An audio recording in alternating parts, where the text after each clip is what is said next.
Last story in business, players in the blockchain and digital assets space have urged authorities in the country to tread with caution when developing regulations to govern the sector. Speaking during the opening of the Kenya Blockchain and Crypto Conference, the players say the government should put in place policies that protect developers and consumers alike. Dennis Otieno reports. At the second edition of the Kenya Blockchain and Crypto Conference, the brightest minds gathered to explore the potential of blockchain and cryptocurrency technologies across the continent.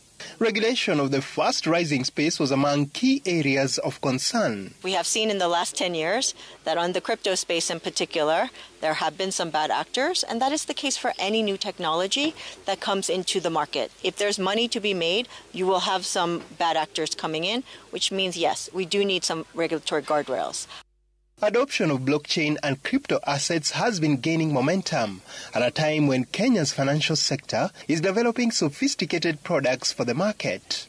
One must be very careful about not restricting innovation and business as well. So that balance is quite difficult, and many countries around the world, not just in Africa, not just Kenya, are really trying to grapple with how do we do this correctly.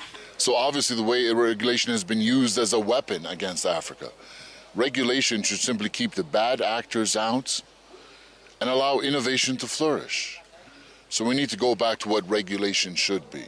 And the way you regulate is you do nothing, you watch, you let the economy grow, and if there are some egregious violations of law, then you come in and do just enough to stop that. Early this year, the government established a multi-agency technical working group to tighten regulation of operation of cryptocurrencies. Players say Kenya has made great strides in adopting best practices for compliance in the digital asset space. There are ways to regulate that have been done in Singapore, Dubai, the US, UK, and have enabled at least the ecosystems in those particular jurisdictions to thrive. So you focus on matters that affect mostly consumers. So, for example, if there's regulation around consumer protection, there is the issue of taxation. Of course, governments want to tax gains on digital assets. There's the issue of licensing. Nigeria a bit stringent, obviously because of the currency devaluation challenges that they are facing.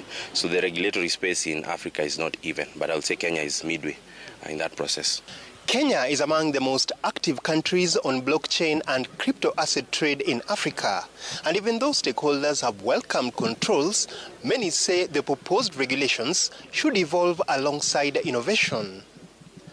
Dennis Otieno, Citizen TV, Nairobi.